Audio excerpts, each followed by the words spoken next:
하명석 권사님 기도해 주시겠습니다.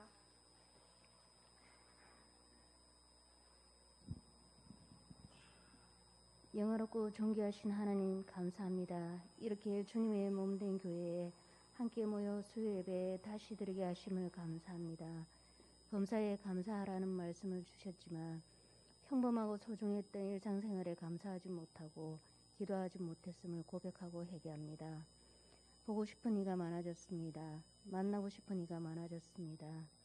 함께 찬양하고 기도하고 식사하던 소소한 일상들이 그립습니다. 교회 학교의 유치부 아이들 웃음소리와 개구진 초등부, 중등부, 청년의 젊음이 보고 싶습니다. 형통한 날에는 기뻐하고 공고한 날에는 되돌아보아라. 이 공고한 날에 되돌아보게 하시고 기도하게 하심을 감사합니다. 안전한 백신과 치료제를 위해 기도합니다. 코로나 시대에 많은 사람들이 힘들어하고 고통 중에 있습니다. 이 미래를 알지 못하는 시간 중에 분별력을 되찾고 묵상 중에 아버지를 만나게 하시고 소통하는 기회를 허락하소서. 고통 중에 십자가를 달게 받으신 예수님을 묵상하며 이 어둠의 터널 속에서도 강한 팔로 저희들을 붙들고 계심을 믿습니다. 2021년 저희 교인들에게 주신 기도 제목을 품고 기도합니다. 함께 지어져 가는 교회를 위해 친히 동행하셔서 말씀, 사랑, 비전이 살아있는 교회가 되게 하소서. 이 모든 말씀 예수님 이름으로 기도드립니다. 아멘.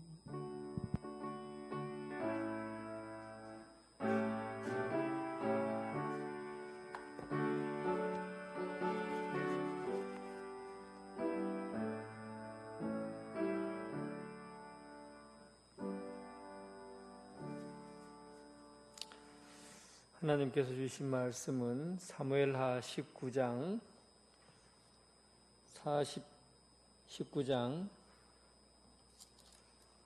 40절부터 20장 3절까지,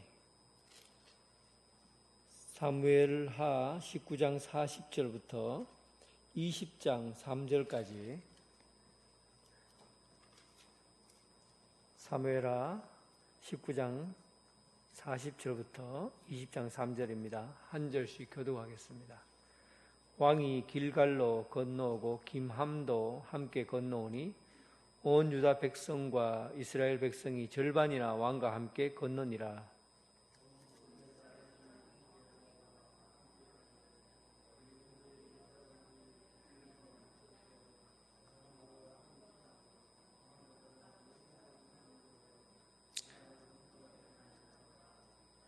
모든 유다 사람이 이스라엘 사람에게 대답하되 왕은 우리의 종친인 까닭이라. 너희가 어찌 이 일에 대하여 분내하느냐?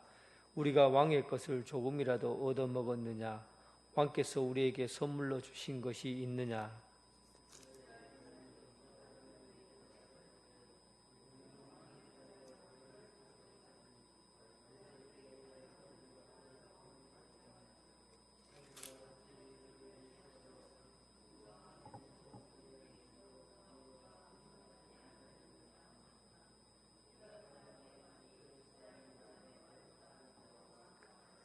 마침 거기에 불량배 하나가 있으니 그의 이름은 세바인데 베냐민 사람 비그리의 아들이었더라. 그가 나팔을 불며 이르되 우리는 다윗과 나눌 분깃이 없으며 이새의 아들에게서 받을 유산이 우리에게 없도다. 이스라엘아 각각 장막으로 돌아가라 하매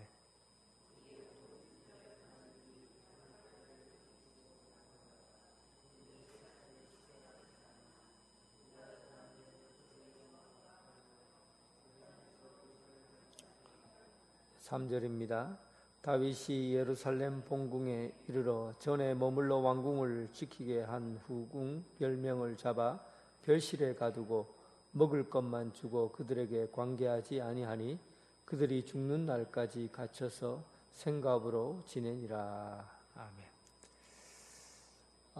지난번 내 이야기를 줄거리만 살짝 해드리고, 그리고 오늘 본문 말씀 예루살렘으로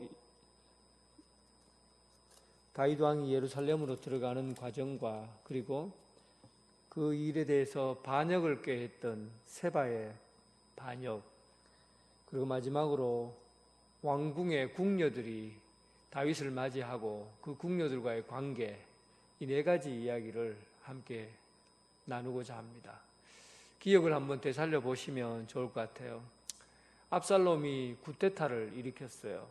자기들이 압살롬이 가지고 있는 민병대와 특수하게 훈련시킨 군사들을 데리고 예루살렘을 정복하고 점령하고 그리고 다윗을 죽이려고 끝까지 쫓아갔습니다.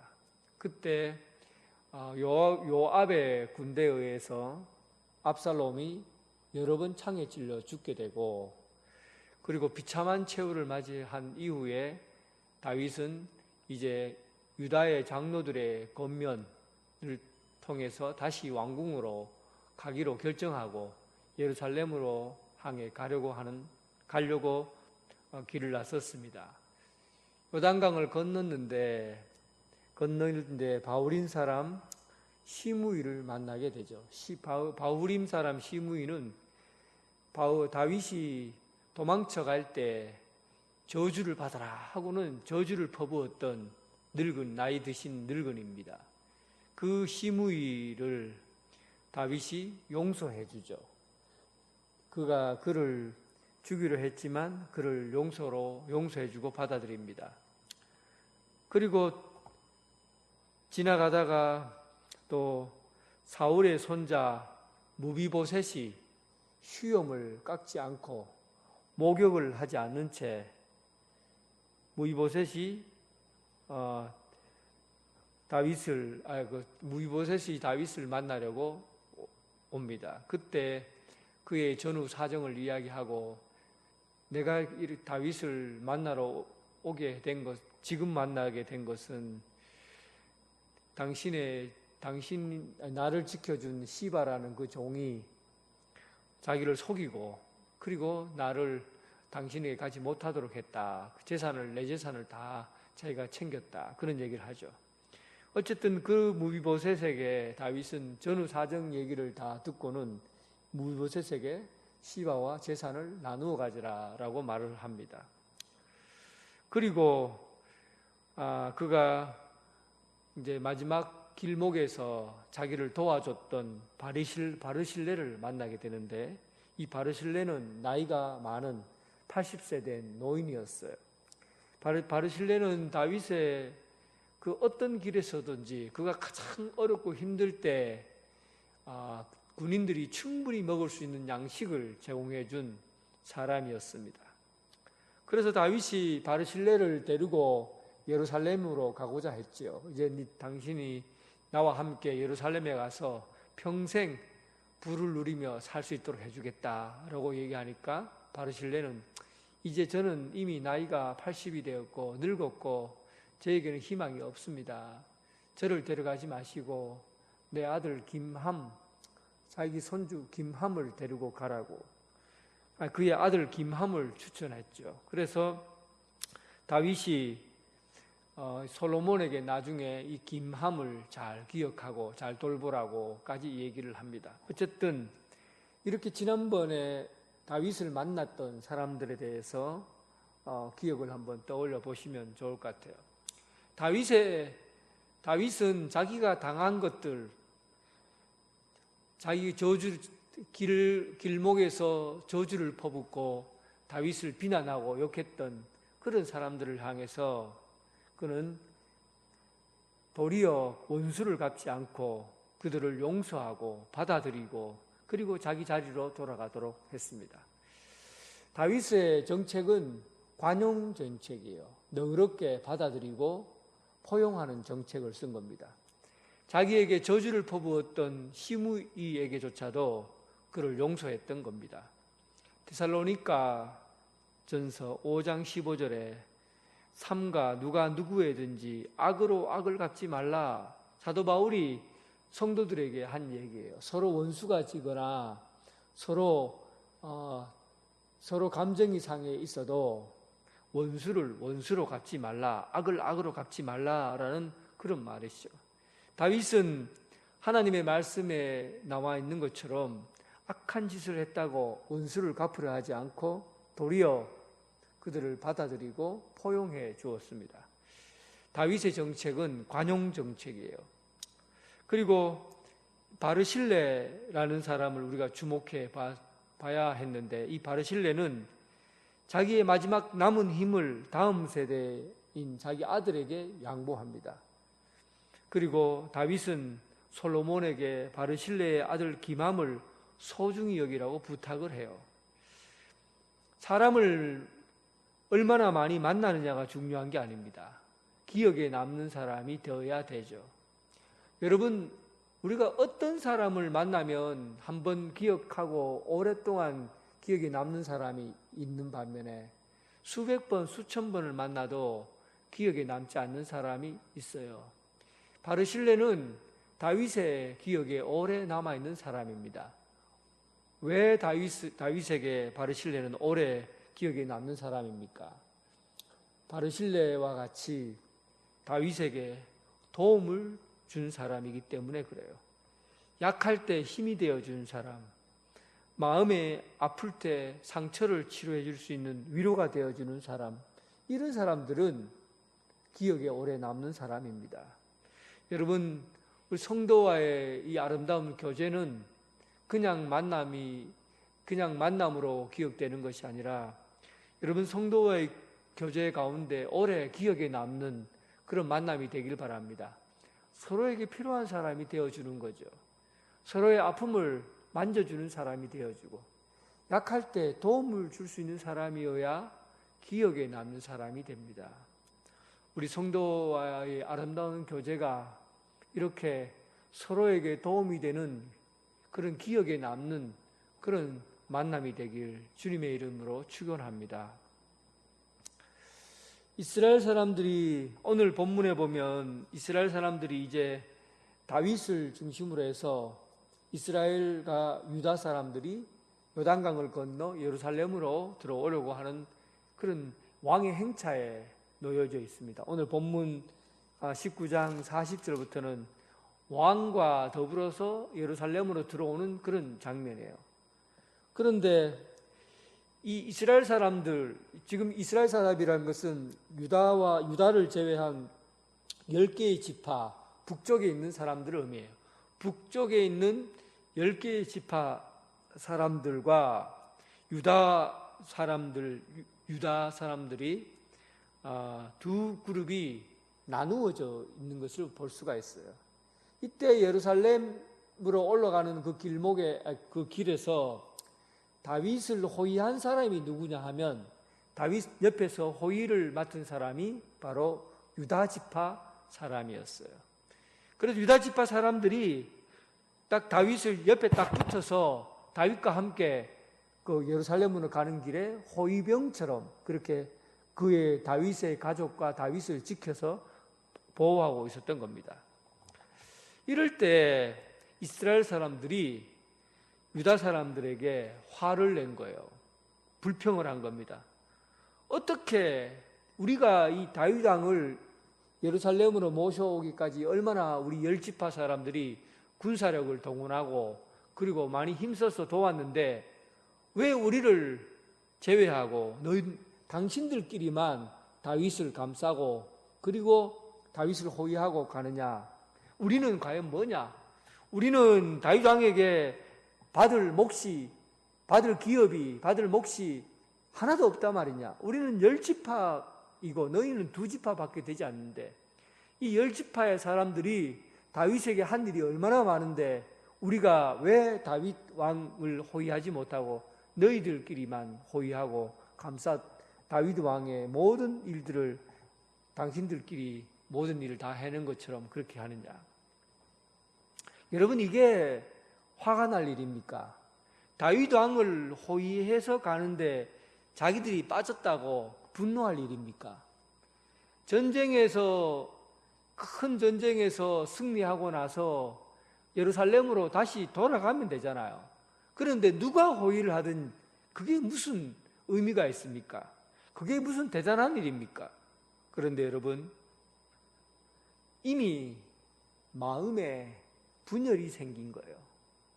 이미 여러분 전쟁 상황이 끝났지만은 이스라엘 사람들에게는 이 유다 사람들이 하는 모든 행동이 눈에 좋게 보이지 않았던 겁니다.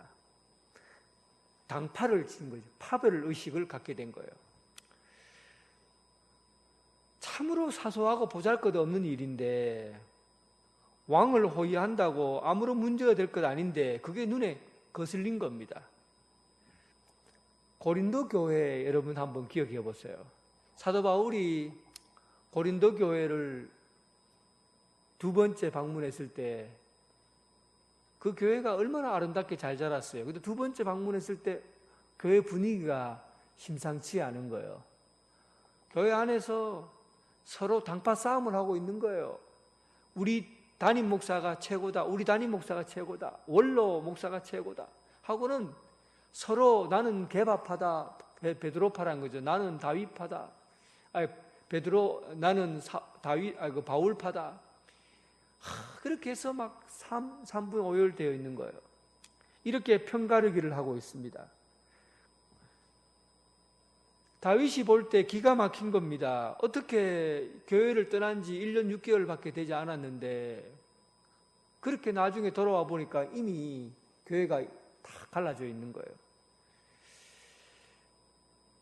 교회는 여러분 이 편을 갈라놓으면 내가 어느 편에 있다, 내가 이 편에 있다, 저 편에 있다, 공동체의 편을 갈라놓으면요 사람이 굉장히 예민해집니다.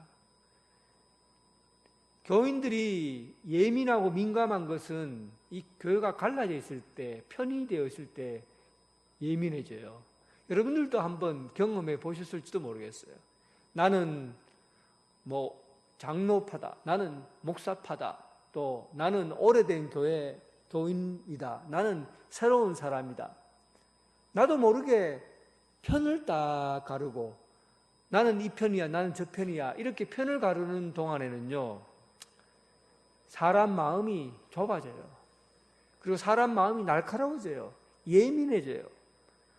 그래서 별것 아닌 것 가지고 막 분열이 생기고 다툼이 생기고 그럽니다. 한번 보세요. 다윗을 호위하는데 유다 지파가 다윗을 호위한 것이 그게 그렇게 큰 문제입니까? 그래서 이스라엘 사람들이 뭐라고 합니까? 왜 너희들만 다윗 왕을 호위하느냐 하니까 다윗 왕 유다 지파 사람들이 뭐라고 얘기해요? 우리 다윗 왕은 우리 종친이다. 그러니까 우리 친척이다. 아니 우리 종친을, 우리 혈육을 우리가 보호하는데 그게 뭐 문제가 되느냐 하니까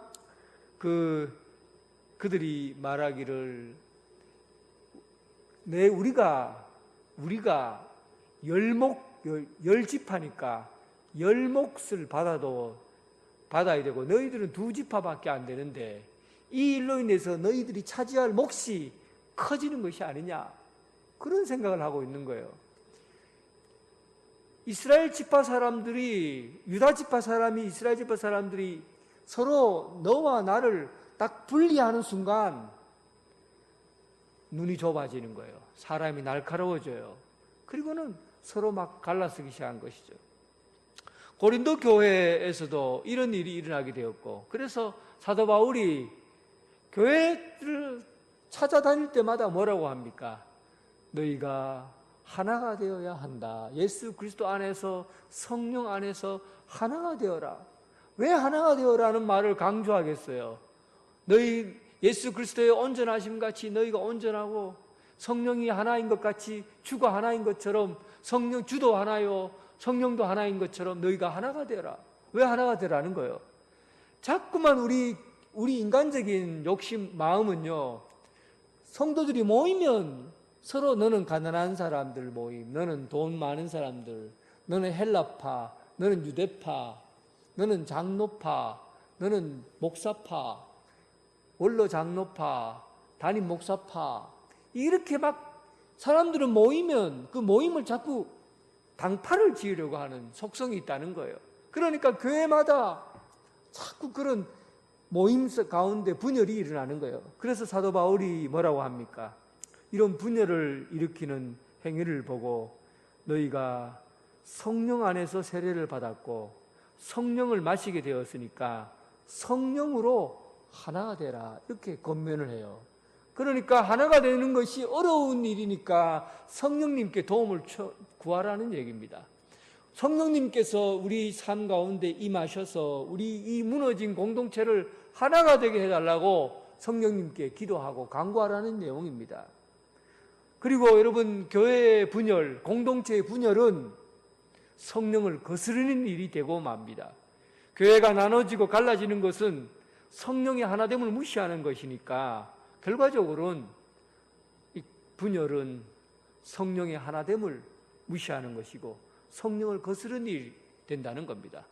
사랑하는 성도 여러분, 교회의 본질은 지체가 여러 예수 그리스도를 머리로 하고 여러 지체가 있지만 이 지체가 예수 그리스도 안에서 한 몸을 이루는 것이 바로 교회입니다.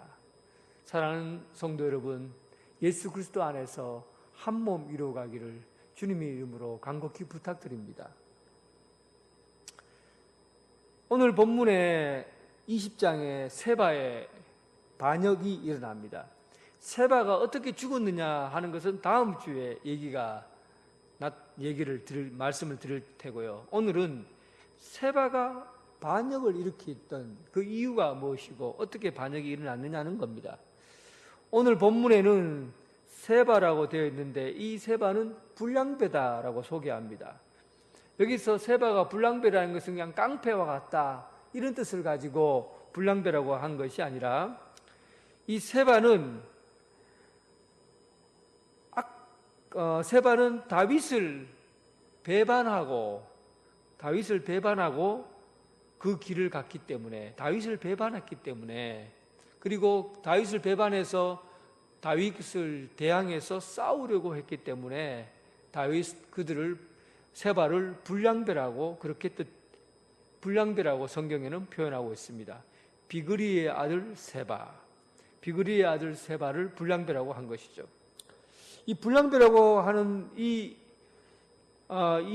다윗을 배반하고 언제나 세상에 대한 불만과 불평을 이용해서, 사람들의 가지고 있는 불만과 불평을 이용해서 그것으로 권력을 가지려고 하고 그것으로 인해서 힘을 가지려고 했어요.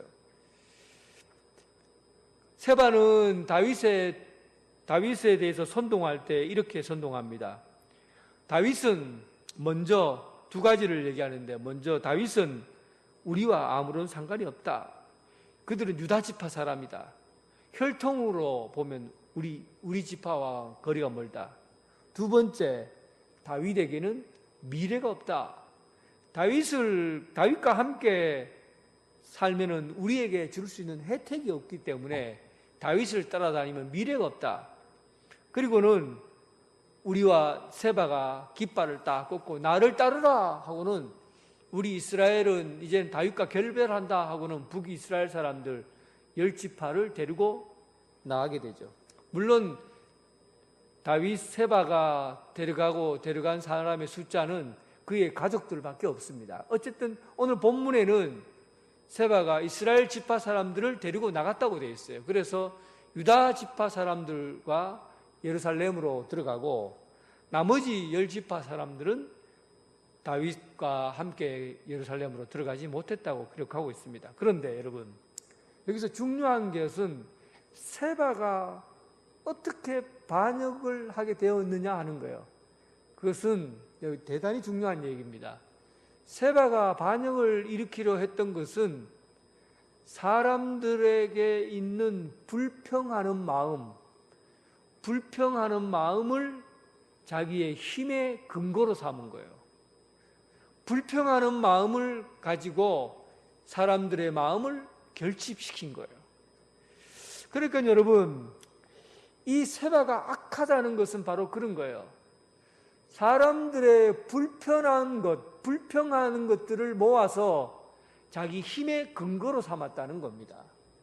여러분, 정의라는 게, 우리가 정의를 위해서 함께 모여서 함께 정의를 위해서 살아야 되죠. 의를 위해서 의를 위해서 우리가 의롭지 않는 자들에 대항해서 싸워야 하는 것은 맞는 일이에요. 그렇게 해야 되죠. 그런데 여러분, 세바는 불량배예요. 불량배라는 것은 뭐냐면 사람들이 가지고 있는 불평하는 마음을 모아서 그것으로 다윗에게 대항하고 전쟁을 일으키려고 했던 겁니다. 여러분, 우리가 보는 눈이 여기서 대단히 중요합니다. 다윗이 지금까지 북이스라엘 사람들에게 했던 그 은혜를 여러분 기억하지 못했던 거예요.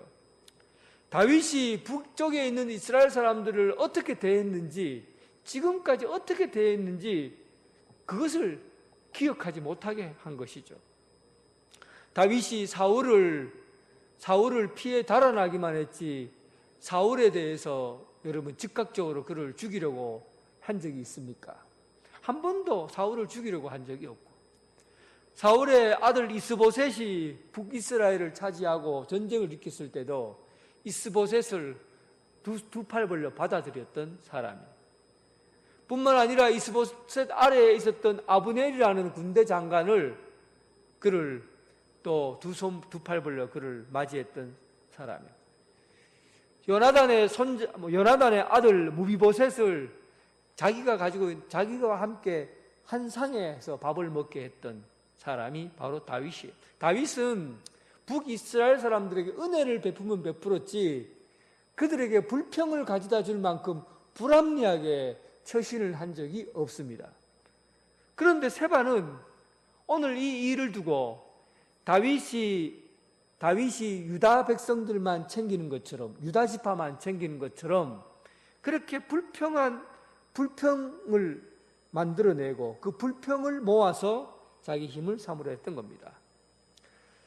여러분, 우리가 이 눈을 가져야 돼요. 어떤 눈을 가져야 되냐면, 악한 일에 우리가 편승을 하게 되면 우리는 악한 영향력을 끼칠 수밖에 없고, 선한 일에 우리가 그 일을 함께 동참하면 선한 영향력을 가질 수 있습니다. 이 경제적인 용어인데요.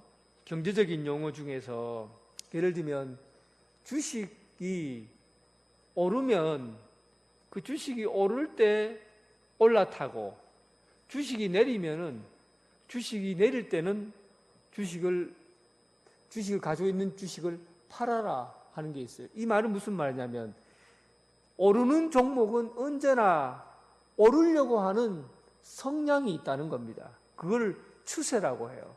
오르려고 하는 성향이 있기 때문에 오른다는 거예요. 이것을 추세라고 합니다. 그래서 추세에 올라타라는 거예요. 그러니까 우리가 여러분 어디에 우리 몸을 맡겨야 되겠어요? 불평이 있고 불만이 있는 곳에 우리 몸을 의지하면 우리가 불평하고 불만이 있는 사람으로 되어져 가는 거예요. 반면에 은혜 가운데 있는 사람들에게 내 삶을 올라타면 우리의 삶의 방향이 은혜로운 삶으로 바뀌어져 가는 것이죠. 그래서 여러분, 내가 어떤 성향의 내 삶을 내가 의지하고 할 건가 굉장히 중요한 거예요. 그래서 세바는 무엇을 의지한 겁니까? 세바는 인간의 불평을 의지한 거예요. 불평하는 마음을 갖고 있는 사람들의 힘을 모아서 그 불평을 가지고 힘을 가지려 했던 것이죠. 디모데후서 2장 1절을 사도 바울이 그의 아들, 영적인 아들 디모데에게 하는 말입니다. 내 아들아, 그러므로 너는 그리스도 예수 안에 있는 은혜 가운데 강하라. 은혜 가운데 강하라는 것은 은혜의 삶을 사는 사람과 함께 일하라라는 얘기예요. 은혜로운 삶의 환경 가운데서 일하라는 겁니다. 그런데 세바는 과거에 다윗이 베푼 그 은혜는 손톱만큼도 생각하지 않고 지금 당장 눈앞에 있는 불평과 원망을 자신의 걸로 받아들였던 겁니다. 여러분, 사랑하는 성도 여러분, 사람을 좀 크게 보세요. 좀 길게 보세요. 여러분, 지금 당장 내 눈앞에 나에게 잠깐 못 해줬다고, 예를 들면 당장 눈앞에 무슨 불평하는 일이 있다고 해서 사람 전체를 무시해서는 안 되는 거예요. 지금까지 어떻게 해왔고, 지금까지 어떻게 교회 신앙생활을 해왔는지 그 사람의 삶을 길게 봐야 돼요. 길게 보고 그 은혜 가운데 삶을 기억하고 그 은혜의 삶을 내 삶으로 같이 함께 던질 때 그 힘이 강해지는 거예요. 그런데 조그만한 일이나 사소한 일, 당장 내 눈앞에 벌어진 일들을 그게 불평한 거예요. 그러면 그 일에 내 삶을 들이면 그 일은 선한 영향력을 끼치지 못하고 악한 영향력을 끼치게 된다는 사실입니다. 은혜 가운데 강하라는 얘기죠. 예를 들면 이런 거예요. 내가 어떤 사람이 심한 질병에 걸렸어요. 아주 큰 중병에 걸렸어요. 그래서 이 중병에 걸린 사람을 고쳐주었어요. 나았어요. 얼마나 대단한, 평생을 당신을 잊지 않고 살겠다 하는데, 그런데 어느 날 실수로 그 사람의 손톱에 가시가 난 거예요. 그 가시가 나게 된 것이 내가 원인이에요. 사람들이 뭐라고 합니까? 지금까지 베푼 은혜는 하나도 기억하지 못하고 이 손톱 앞에 있는 가시만 보고 나에게 이런 가시를 주다니 당신은 나쁜 사람이야 하고는 불평하고 원망합니다. 사랑하는 성도 여러분, 은혜 가운데 강하여진다는 사실을 기억하시기 바랍니다. 은혜 가운데 우리의 삶을 들이시기 바랍니다. 불평 가운데 삶을 들이면 그 끝은 언제나 나쁜 결과를 가질 수밖에 없고, 은혜 가운데 살아가면 그 은혜를 통해서 우리가 넉넉해지고 풍성한 삶을 살아가게 됩니다. 다윗이 이스라엘 백성들에게 베푼 은혜가 얼마나 큽니까? 그럼에도 불구하고 이스라엘 백성들은 그 다윗이 베푼 은혜는 기억하지 못하고 지금 당장에 자기가 피해를 본다고 생각했기 때문에 불평하고 원망하는 그런 삶을 살게 된 겁니다. 은혜 가운데 강하여지고 은혜가 여러분들의 삶을 지배하는 삶이 되길 주님의 이름으로 축원합니다.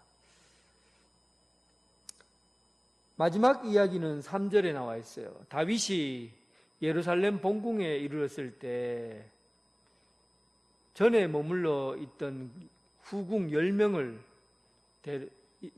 잡아서 별실에 가두고 먹을 것만 주고 그리고 그와 더불어 동침하지 않았고 죽는 날까지 갇혀서 생갑으로 지냈다. 이 얘기가 3절에 기록되어 있어요.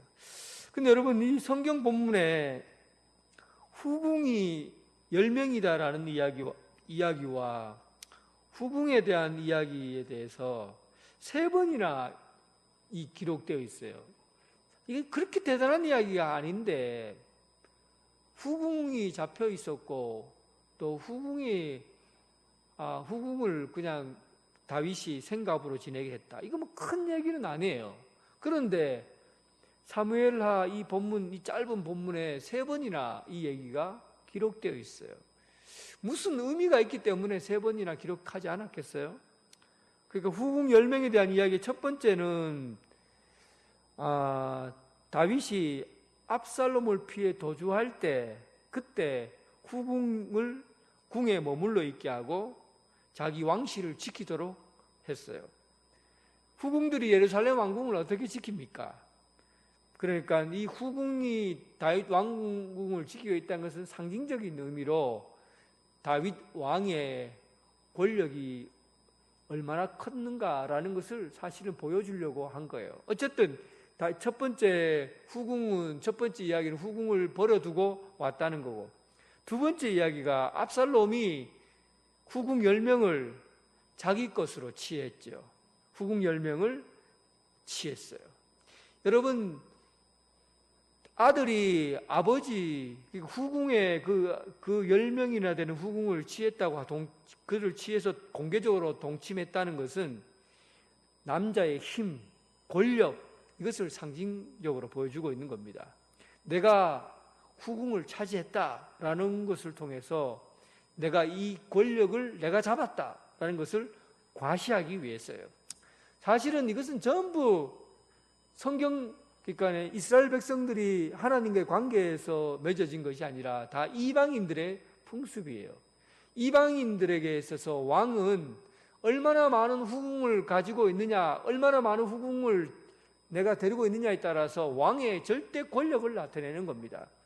이 일이 성경에 기록되어 있어요.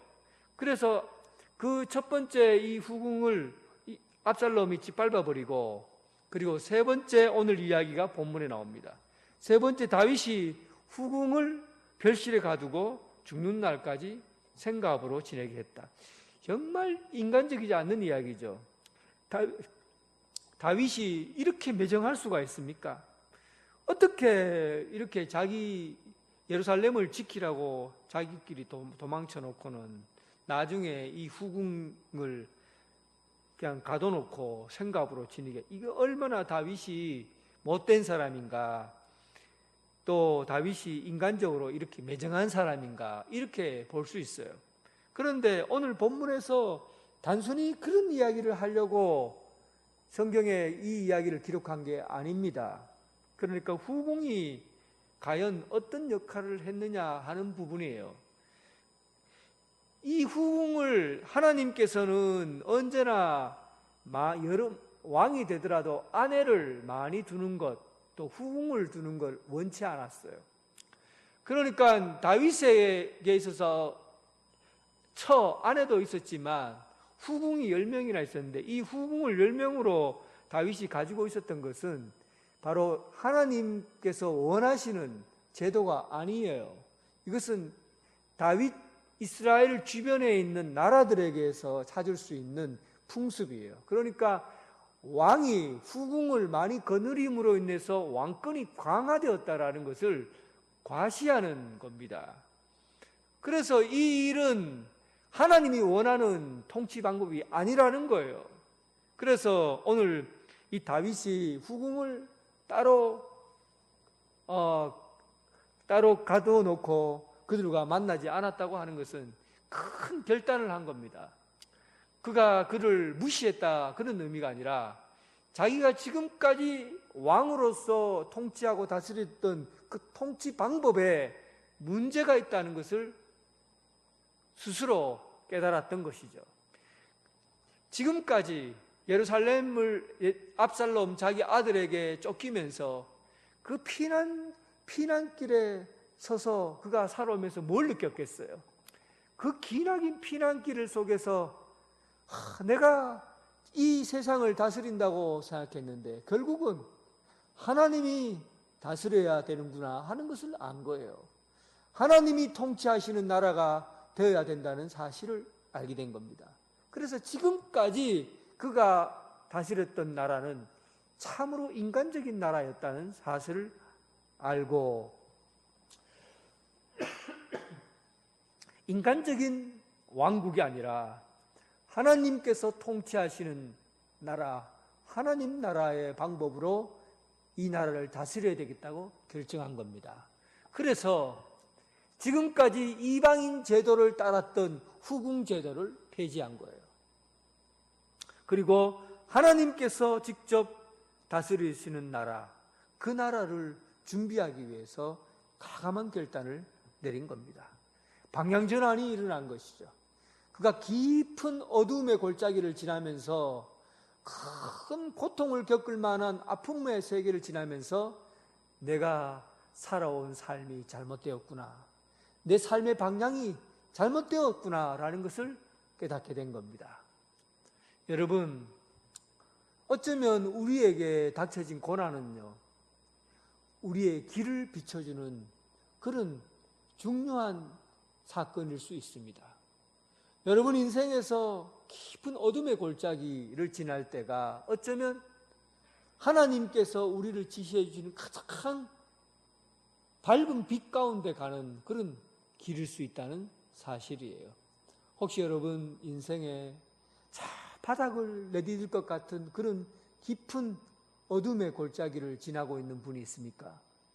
그렇다고 한다면 하나님께서 우리에게 가장 밝은 빛으로 새로운 방향으로 새롭게 시작되는 그런 길로 방향을 잡게 해주시고 길을 열어주실 것입니다. 우리가 겪고 있는 이 어려움이 하나님께로 나아가기 위한 지름길이라는 사실을 기억하시고 삶의 방향 전환의 기회로 삼을 수 있는 삶이 되길 주님의 이름으로 축원합니다. 기도드리겠습니다. 하나님 아버지, 참으로 어둡고 깜깜한 깊은 터널을 지나고 있는 이 시대에 하나님, 우리가 답답하고 절망을 느끼고 이 어두운 골짜기를 지날 때마다 참으로 힘이 겹습니다. 하지만 주님께서 우리에게 이 골짜기를 지나갈 때마다 하나님을 위한, 하나님 나라를 위한 그 방향을 찾게 하시고 이기적이고 개인적인 생각과 욕심에 이끌려 사는 것이 아니라 하나님의 뜻에 맞는 그러한 삶을 위해 걸어가게 해 주옵소서. 하나님께서는 교회를 사랑하여 주셔서 한 몸 되게 하셨나이다. 모든 지체가 하나이듯이 서로 용납하고 사랑함으로 하나가 되라고 하셨습니다. 이제 교회 성도들 간에 또 가족 간에 서로 사랑하고 용납하고 하나가 되는 그런 역사가 있게 하여 주시옵소서. 하나님 아버지, 우리의 힘으로 사는 것이 아니라 우리가 은혜 가운데 사는 것을 기억하게 해주시고 원망과 불평에 우리의 삶을 드리는 것이 아니라 언제나 하나님의 은혜가 우리의 길이 되게 하시고 은혜 가운데 강하여지는 그런 역사가 있게 하여 주옵소서. 이 어렵고 힘든 세월 속에서도 조그마한 불평과 불만에 우리 영혼을 빼앗기지 않게 하시고 오직 하나님께서 주시는 크신 은혜를 기억하고 은혜로운 관계 속에서 넉넉하게 풍성하게 살아가게 하여 주시옵소서. 예수님 이름으로 기도드립니다. 아멘.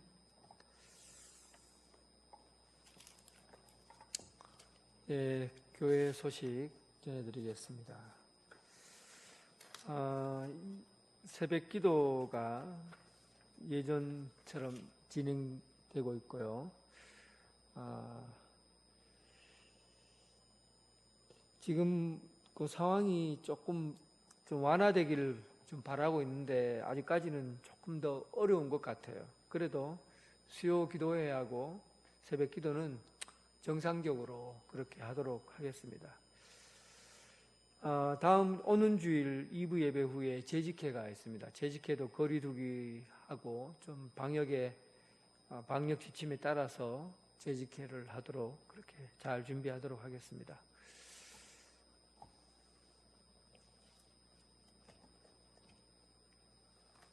찬송가 310장입니다. 310장.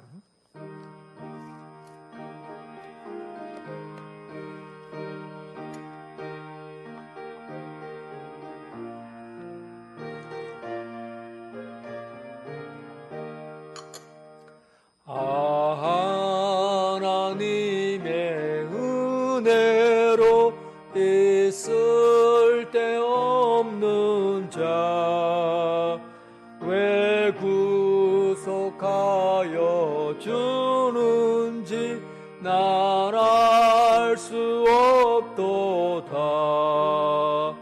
내가 믿고 또 의지함은 내 모든 형편 아시는 주님 늘 보호해 주실 것을 나는 확실히 아네.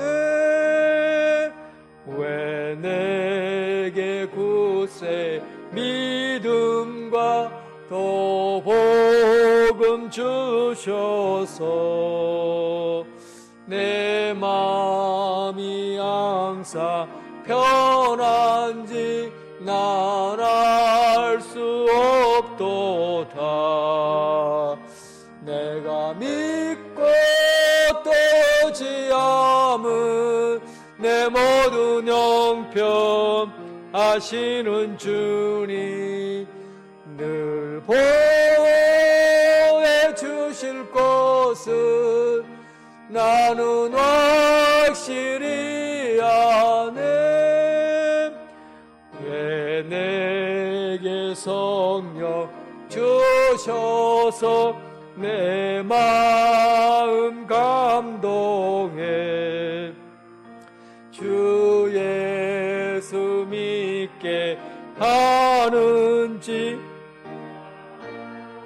수 없도다. 내가 믿고 또 의지함은 형편하시는 주님 늘 보호해 주실 것을 나는 확실히 아네. 주 언제 강림하실지 혹 밤에 혹 낮에 또 주님 만날 그곳도 난 알 수 없도다. 내가 믿고 또 의지함은 내 모든 형편 아시는 주님 늘 보호해 주실 것을 나는 확실히 아네. 주님 가르치신 기도로 예배를 마치겠습니다. 하늘에 계신 우리 아버지, 아버지의 이름을 거룩하게 하시며 아버지의 나라가 오게 하시며 아버지의 뜻이 하늘에서와 같이 땅에서도 이루어지게 하소서. 오늘 우리에게 일용할 양식을 주시고 우리가 우리에게 잘못한 사람을 용서하여 준 것 같이 우리 죄를 용서하여 주시고 우리를 시험에 빠지지 않게 하시고 악에서 구하소서. 나라와 권능과 영광이 영원히 아버지의 것입니다. 아멘.